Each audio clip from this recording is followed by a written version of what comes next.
Hi everyone, welcome to another Hatton's Model Railways live stream, and today we're doing another formations guide for you. We're looking at the railways which run along the north coast of Wales during the 1980s and the early 1990s too. And if you're a fan of classic diesel locomotives, but you don't particularly have a favourite type, you like pretty much all of the locomotives that came out in the 1950s and 1960s, this is the era and the location for you. There is a huge amount of traction variety we're going to look at today. So many of the classic diesel locomotives saw out their last days on the North Wales coast, and some great other opportunities to model locomotives that weren't familiar to the area either, which did come on visits via special arrangements onto this part of the network. It's not a huge amount of the world we're talking about, actually. I'll just bring up a map for you. We're talking about the line that runs from Chester on the English-Welsh border, along the top of the North Wales coast. You see there, passing through places such as Rhyl and Abergelley, on its way to Llandudno, through to Bangor, then across Anglesey to Holyhead. This is a very important mainline route, serving not only the various communities along the North Wales coast, but also some different freight areas and, of course, the Irish ferries that sail from Holyhead to Dublin across the Irish Sea there too. So from its construction in the 1850s, this railway has always been an important link, and that certainly stayed in place in the 1980s too. But there was a huge amount of different traction changeovers during this period, and we'll be covering some of those today. If you'd like any more details, head over now to the link in the description where we've got the full information on some of the formations we'll be covering today and recommending models in N gauge, OO and O gauge for you there too. I'll cover some of the formations too on the screen, give you some great prototype opportunities here, and we'll look at some of the models that I have in front of me too. So the main services we're going to cover to start off with are the passenger services. And a lot of these ran on interregional duties, terminating at either Bangor, Llandudno or Holyhead. These were mainly powered by Class 47 locomotives that you see here, working through to London Euston, swapping over for an electric locomotive at Crewe. Although there were other workings that became Transpennine duties, working to Manchester, York, and in some cases Scarborough too. At the start of our era today, in the 1980s, these were mainly formed of Class 47 locos, Mark I coaches, and some of the early Mark II coaches too. So we can see here on the first of our formations guide, the example we've got there is actually with a Class 45 locomotive, the second one down, being one of those interregional services coming onto and off the North Wales coast. These didn't stop at quite all the stations, but they did stop at most points along the North Wales coast there and were an important link for those Irish Sea ferries that we mentioned previously. Another locomotive that appeared on these towards the start of the 1980s, although it was on its way out at the start of the era we've chosen, is of course the Class 40. These English Electric Type 4s were one of the first express diesel locomotives to come into use on the West Coast Main Line in the 1950s and 1960s. And by the time we're looking at now, they had been displaced to working on freight and passenger duties around the northwest of England and on the North Wales coast. Some of their final workings were on freight and passenger workings in this area. And if we hop over to freight for 1 second, although we'll cover it in detail later, you can see there a mixed freight heading from Holyhead to Llandudno in 1983, powered by one of these original Class 40 locomotives. So the Class 40s were on the way out, but there is still a fantastic part to model of this scene. The locomotives were refurbished at Crewe Works for the last time in the early 1980s, so we're always quite close to base if they did need any work carried out, and you did see them quite often. Of course, you can pick up great models now from either Graham Farish in N, Bachmann in OO, and Heldren in O gauge too, if you are thinking of picking one of those up. I've got one here with one of those interregional workings, similar to what we saw with our Class 47 and our Class 45 diesel on our formations guide too, with a couple of Hornby's BR Blue and Grey Mark 1s forming the formation there. So as well as the standard passenger workings, you did have some of the local duties too. These, by this point, were mainly covered by multiple units being maintained by either Newton Heath in Manchester or Chester's own DMU works at the same time too. These were a mix of Class 101 and Class 104 multiple units. Again, there's various models of these available out there now in various different scales, and we have Helgen's forthcoming Class 104 multiple unit for you there too. So we're heading through the 1980s now. We do start to see a couple of little bits of variety and some changes coming into place though. If we look at the top formation there, it might not be a locomotive you expect. It's a Class 33, but that's a Southern Region locomotive that's heading right up to the top of North Wales there. And that is entirely the truth.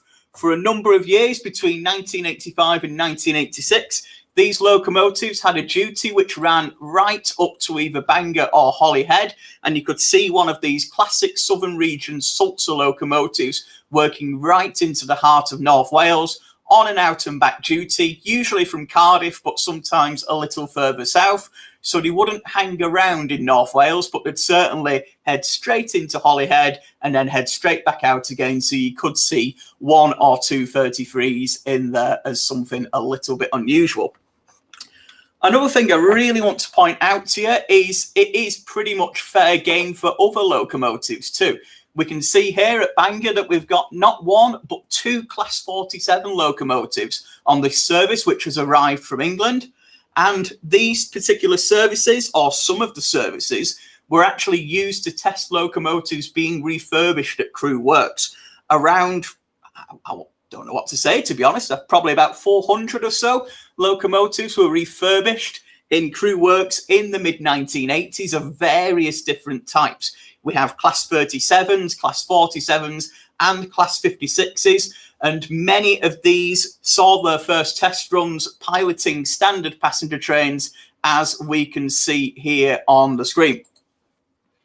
So you can see this freshly refurbished locomotive on top of another. So you've got some great opportunities that don't come up too often in modelling there. You have a double header with 2 powerful diesel locomotives. You have one absolutely pristine, fresh out of the works locomotive there with a weathered locomotive behind it. And of course, it's just a great opportunity to have a shiny refurbished locomotive that you might not see too often, especially when it came to some of the Class 56 locomotives, which weren't regularly used on passenger services, piloting a service along the North Wales coast too. Even more opportunities for unusual passenger services. There's a huge amount, I did promise you. You can see some of the summer excursion traffic that you can see here. The final 2 diagrams on my screen there are one of the original Class 40 locomotives, which was retained for special workings, and 2 Class 20 locomotives, usually used for freight traffic there. Heading into the early 1990s now, but these formations were commonplace on a lot of the duties at this time, especially on sunny summer Saturdays, where excursions would run from the Midlands and from the northwest of England to take the people there to the seaside resorts at Llandudno and further into North Wales too. By this time again, you can still see we're using some of the blue-grey Mark 1s and Mark 2s, but by 1991, a couple of other liveries are creeping in, such as the former Trans-Pennine colour scheme, the Regional Railways colour scheme, and some of the ex-Network South East Mark 2s, which had been moved to the northwest of England by this particular time. So again, some great opportunities there to include some locomotives you might not usually get to see on passenger duties working in this area. Having a bit of a look at the freight through the 1980s, and we've covered some of the main duties there, but to give you more opportunities to model, Holyhead had a Freightliner container terminal right through until the early 1990s, and you can see here that these were mainly powered by either Class 40 or Class 47 locomotives on our second formation there. This is something you can recreate with either Hornby's railroad container wagons or indeed the freshly released Bachmann FFA and FGA wagons that are available out there too. This service did start to dry up towards the early 1990s, but you can replicate it right through until then too. Two other types of traffic that you see on the screen there, and indeed you saw in front of me on our display today, are the ballast traffic running out of Penmaenmawr, which was a huge ballast quarry based on the North Wales coast. If we go back to our map, it's just to the west of Llandudno there before the line starts to head down to Bangor, about a mile or two west of Conwy Castle. So this was a huge ballast quarry that was located on the coast, supplying ballast for pretty much all the railways across the northwest England and further beyond. So a huge amount of different ballast wagons coming into here from even before this era. It was right back to the LMS days, if not before, that this was a ballast quarry. So by the 1980s, although we still saw a huge amount of vacuum brake vehicles, we start to see some of the more modern air brake engineers fleet coming through. Some vehicles, including the Turbots, which have recently been re-released by Dapol, would be able to be seen on some of these services in block formations. By the late 1980s, we're seeing more of the air brake vehicles, but we still see the likes of the Dapol Grampus too. And I've got here the Kerno Model Rail Centre SPA wagons, which were then reclassified as ZAA vehicles, which we have available right now too. And heading right through to the mid-1990s there, looking at our formation once again, we have a Class 37 locomotive in the civil engineers livery that was introduced in the late 1980s with 11 of the larger bogie Seacow hoppers that we have there too. So some great opportunities there. If you're a fan of your engineers wagons, again, the changeover in the 1980s from the smaller and earlier designed vacuum brake vehicles changing over to the later and larger air brake vehicles during that period. One other method of freight that ran around that time too and did carry on right through until the early 2000s was some of the nuclear traffic that ran along the North Wales coast. By this time, these have been recently reintroduced with the nuclear flask FNA wagons. We can see here in our third formation. And by 1990, a dedicated fleet of Class 31 locomotives were used to pull these services from England with places such as Sellafield and Heysham, heading down the branch to Blaenau Festiniog and also heading to the nuclear reactor at Valley on Anglesey too. So you can see these services all across the North Wales coast.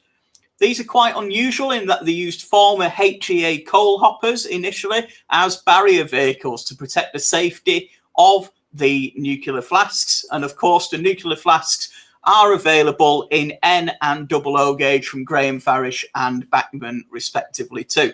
So if you've got a Hornby Class 31 or you've maybe got one of the older Lima models, you could certainly put that with these vehicles and recreate those services on your layout too. Before the Class 31s were introduced on these services, we're looking at locomotives like the Class 25 and the Class 47 working on these in the early 1980s there. So we've got some great locos coming through here. You've already seen some of what we have available there. Other models coming through in 2021 really will help complete this scene. We have locomotives in double O gauge, such as Helgen's Class 45 and Class 47, which are coming through in the perfect guise for 1980s modelers. Indeed, some of the locomotives being introduced are set locomotives that did work on the North Wales coast. One thing we've not touched on too much is the replacement of the first generation multiple units. This is something that happened towards 1986, 1987, with initially designs such as the 150 Sprinters and then the Class 156 Super Sprinter coming in on some of those interregional Transpennine workings from the late 1980s onwards. We can see here the Real Track Models model, which we have available right now if you'd like to pick that up.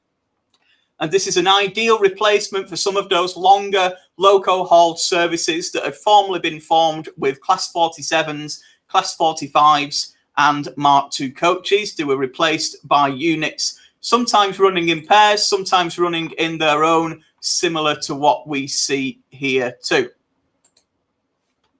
So that is, again, one for you to consider. They did bring Class 158s in. It's a little bit outside our scope, as is one thing to show you just at the edge of the Era 8 is the replacement loco haul services that came in. I'm sure a lot of you will be familiar with these locomotives and these liveries. I know I certainly am.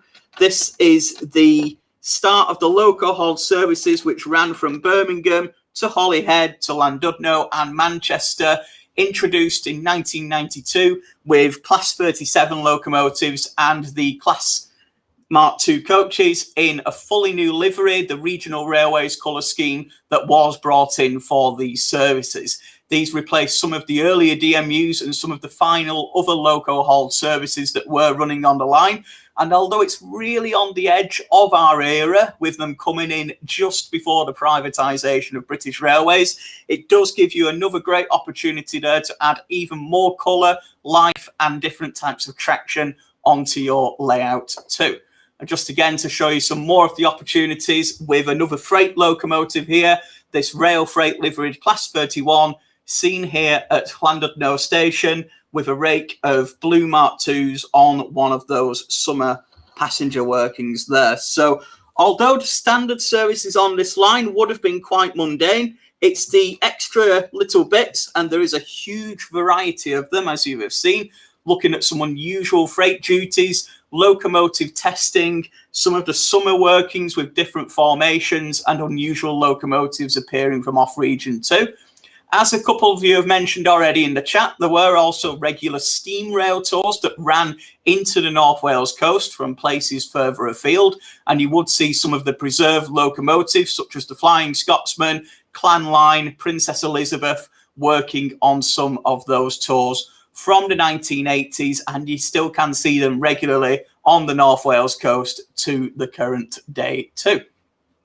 So I hope I've given you a bit of inspiration there. If you would like to see some more, head over to our website now and you can see the formations that are coming up on the screen in even more detail. You can see the full rakes, you can see the parts that you'll need, you can see the product codes for all the different scales. You can download this and print it out if you'd like to keep a copy close to hand too. And we've got some further ideas for you there also. So there really is some great information there that you can pick up on. And as you've seen just in those colour layouts and on the items I've got on the desk here today, it really is the place to model if you're looking at small locomotives, large locomotives, lots of different colour schemes covering right through the 1980s. The North Wales coast really was one of the most varied places out there for different types of traction, and there's a huge amount of models available right now if you want to make that a reality on your layout. So do head over to that link in the description if you'd like to find out a little bit more. I hope you've enjoyed today's session. If you have and you'd like to see more of these, we have got more formations guides already on our YouTube channel, so check those out. They cover right from our Genesis coaches in the pre-grouping era, heading up to more modern items in the diesel and the modern era as we have covered today, and other services running through the Big Four era and the BR steam eras too. We do have plans for more in the future. I can see in the chat there someone's mentioned the West Highland formations, and that is something that I'm researching at the moment and will be bringing you very soon. So keep an eye on our channel for that one coming through, and don't forget to keep an eye on our live stream updates page on our website too. Every model I've shown you today is available right now, either as a brand new model or a pre-owned model or something that is forthcoming in 2021. If there's something that you've seen here today that you'd like, do head over to the website. If you're still looking for something to fill that perfect gap and you can't find it on our website, feel free to leave a comment underneath the video or get in touch with our customer experience team, who would be more than happy to give you a hand. Otherwise, don't forget to like and subscribe to our YouTube channel. Also like the Facebook page for the latest model railway news too. I hope you've enjoyed today's video, and I'll see you next time. Goodbye.